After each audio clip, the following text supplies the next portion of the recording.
Because you need to differentiate yourself and your brand. You need to give people some other reason why they should go for you and not for your competition. Failing that, you would have to compete on price. And that's a war that nobody can win. Many of my clients, they think once we've figured out the brand positioning, we can just go and tell the world, failing to inform their own people. But people are the most important touch points. So you need to engage them, you need to inform them, and you need to enable them to reflect your positioning to the outside world.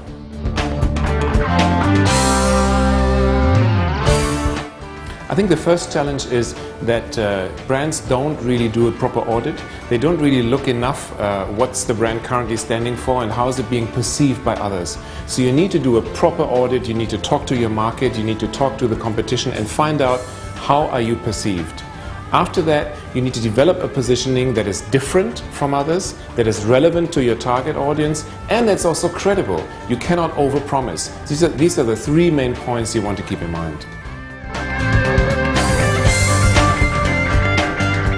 Sales revenue is the lifeblood of an organization, so effectively managing those responsible for sales is critical. So this involves recruiting and retaining the best qualified salespeople to help the organization meet its objectives. Part of that is also developing compensation plans that best suit the position, the market served, and also the goals of the organization.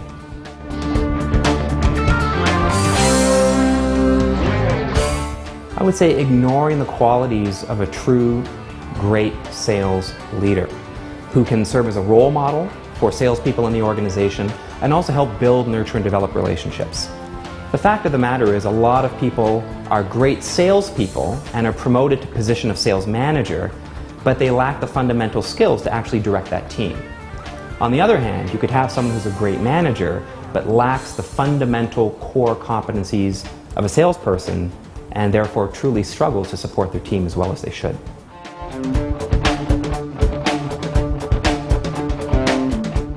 Developing and integrating a way of assessing productivity as well as analyzing the profitability of sales volume brought in by each and every salesperson. I would also say that another common challenge that businesses face is how to integrate technology into their Salesforce automation. Well, in my view, branding comes first. But branding can only do so much. Branding can help a client differentiate their product, can help make it relevant to the target group, and make it credible in their offer. But we can only make people want to try.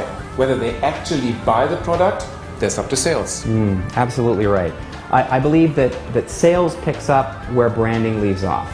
And solid branding and all forms of marketing communication bring prospective customers into our businesses, and a strong sales team has them leaving as paying customers.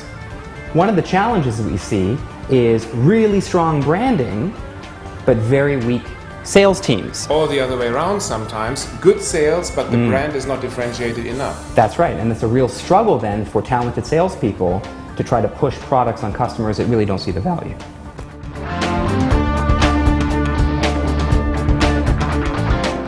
I think first of all our unique perspective.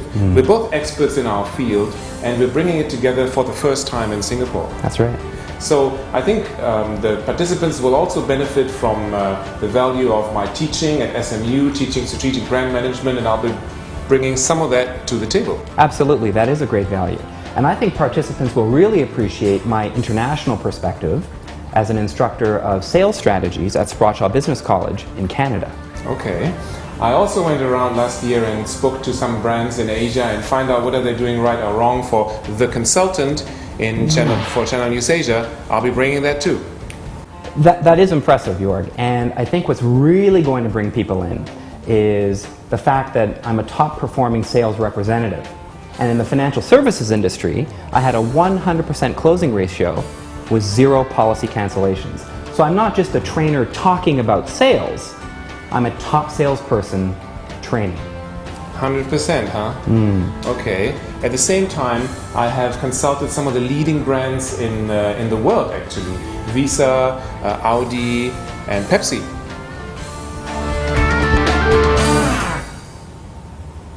I have 398 fans on Facebook. How many do you have? 418. All right, I have 126 fans of SOHO sales coaching as well on Facebook, so that pushes me to close to 550.